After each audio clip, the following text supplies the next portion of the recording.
ओम श्री सद्गुरुदेव भगवान की जय।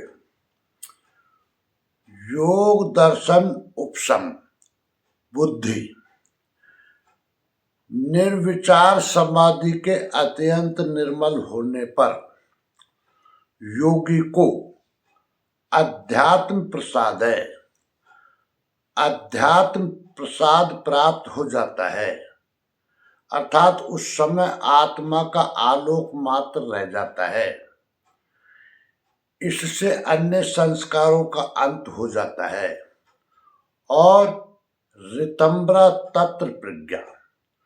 योग दर्शन 1/48। उस समय योगी की बुद्धि ऋत अर्थात सत्य से संयुक्त हो जाती है।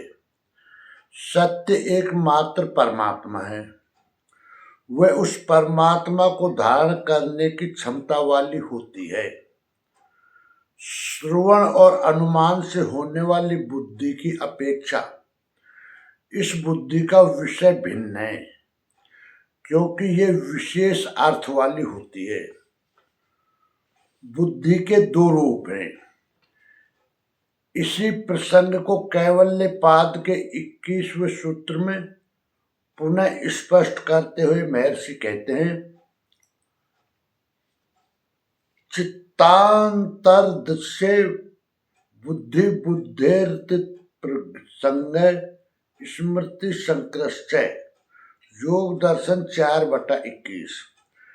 चित्त के अंतराल में जो दृश्य उभरते हैं वे बुद्धि में बहुत सा प्रश्न खड़ा कर देते हैं।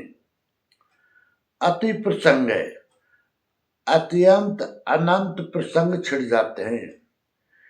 इससे स्मृति संक्रय स्मृति मिश्रित हो जाती है। स्मृति और संकल्प एक हैं। अनंत संकल्पों का क्रम आरंभ हो जाता है।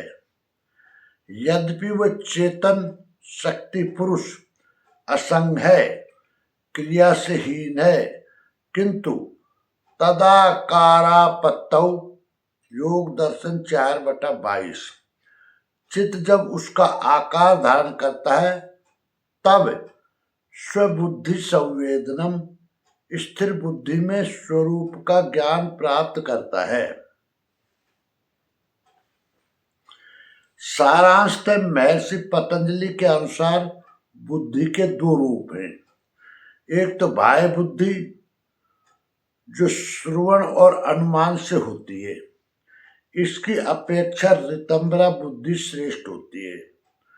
चित्त में उभरने वाले अनंत संकल्पों से, अनंत निर्णयों से स्मृति मिश्रित हो जाती है, किंतु चेतन क्रियाहीन असंग पुरुष के तदाकार होने पर स्वबुद्धि संवेदनम बुद्धि में स्वस्वरूप का स्वयं का संवेदन प्राप्त करता है।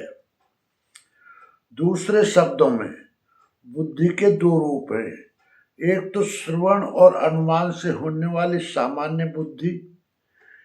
यही विशुद्ध हो जाने पर योग साधनों में अपनी बुद्धि में स्वस्वरूप का प्रतिबिंब पाने वाली बुद्धि। इसके पश्चात बुद्धि भी लय हो जाती है। ओम श्री सद्गुरुदेव भगवान की जय।